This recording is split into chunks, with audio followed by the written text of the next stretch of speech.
Hello, everyone. This is my strategy share. I chose to focus on phonological awareness.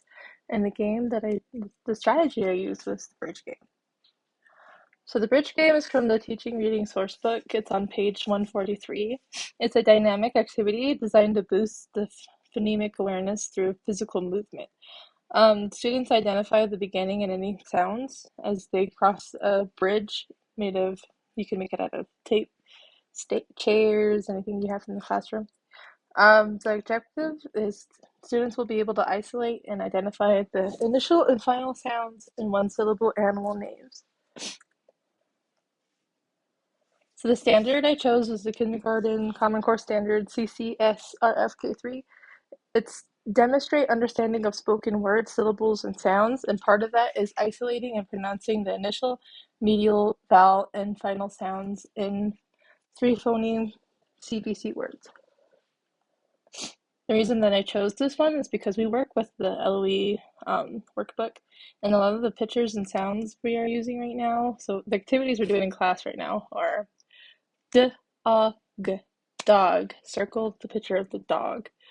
So I thought this went well with the things we're doing in class, and it helps children get a strong foundation for their future phonemic awareness. And my class specifically likes to move around. They're very antsy at circle time and things like that. So I thought this would be good for them. Evidence-based, I thought this was a good strategy because there's lots of research that goes into that movement helps children learn and focus. The article that I got was from Edutopia. It's called More Than a Dozen Ways to Build Movement into Learning. It incorporates movement into learning, or incorporating movement into learning enhances retention and engagement, and physical activity helps reset cognitive processes, leading to deeper learning. So one of the studies in the article was this Texas A&M University study that involved high schoolers, and they had a 7 to 14% boost in performance when they had standing desks. So how this game works, you need tape or a rope to create a bridge on the floor. You can also use chairs. So you just need a column of space for kids to cross.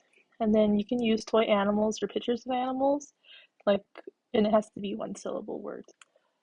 Um, you need space for students to move, and for my students, we have visual aids for a lot of the kids who have autism and who need additional support.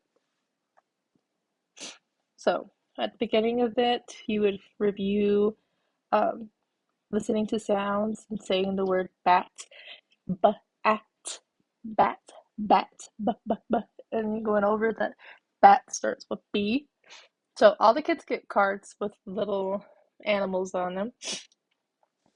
And then the teacher is in the middle of this bridge, and she asks each student, oh, you have to go over what animal each student is and make sure that they know what the animal is.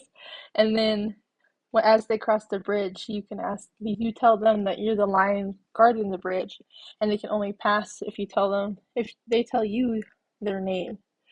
So you ask, "What animal are you?" They say, "Dog," and then you say, "What's the first sound in your name?" "D," and then they get to cross the bridge over. And then you go throughout the whole small group until everyone's across the bridge. And then you can come back across the bridge and do the same thing. What animal are you? And then they say dog.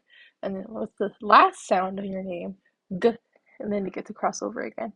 So this involves a lot of corrective feedback too, because these kids are starting to learn phonemic awareness, phonological awareness.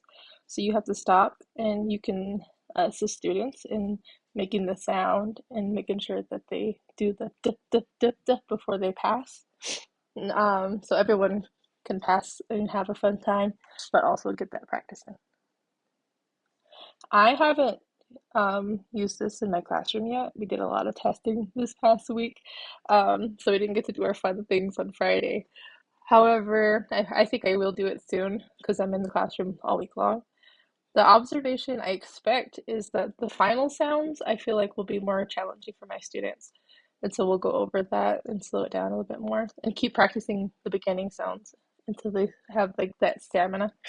And I think it will keep them focused and engaged because they love moving. They don't want to sit down. They like all kids like fun. So this is something that I was excited reading about and excited to try.